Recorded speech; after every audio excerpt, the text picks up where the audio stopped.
So basically what happened was there's a cop line around here, and there's no protesters, just a cop line, a bunch of people taking pictures, probably tourists. And yeah, they intimidated us by bringing out a tear gas gun, even though there's like 10 of us. No protesters, no one being violent, nothing like that. And they moved up, walked towards us about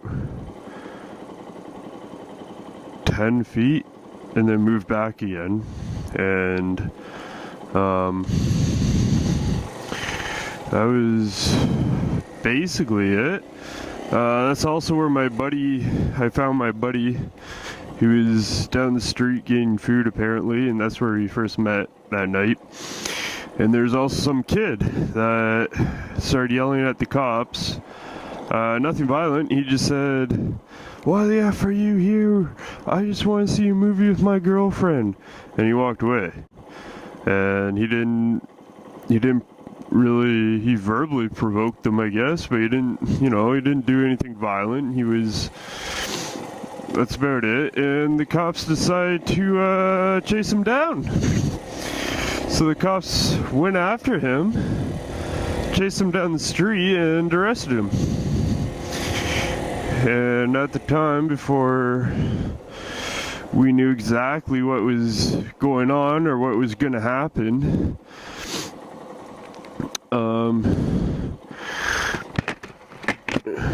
I was kind of like, well, that's what you get for yelling at cops, when really, now I know that was like probably the stupidest comment I could ever make.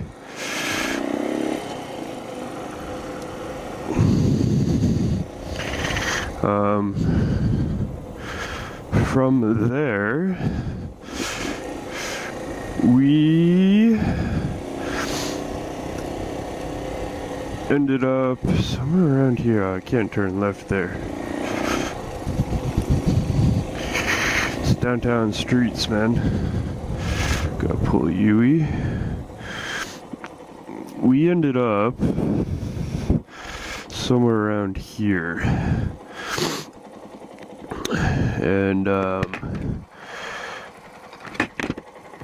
that's our second line of cops with about 50 protesters. And that's where I turned to my buddy and said, "Hey, if you see cops come up behind us, we gotta get the fuck out of here." So luckily we saw them come up behind us because they were in vans, and we got the fuck out of there. I keep forgetting it's one way.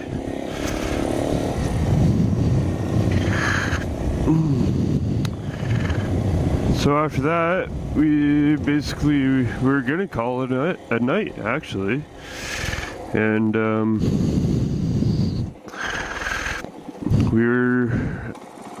we decided we were gonna walk home.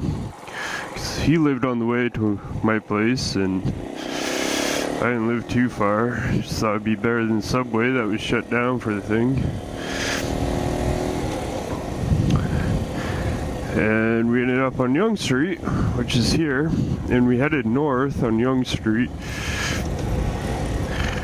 And that's when we saw about more than 1,000 people, some protesters, some people just curious like us, marching down Yonge Street. So, being young and stupid, I guess, or just curious, we followed the protesters all the way down Yonge, all the way down here. And that is where we ended up at the infamous, if you're familiar with the G20 Toronto story, the infamous Novotel, which is where I'm going to go next, because that was our last and final destination before jail.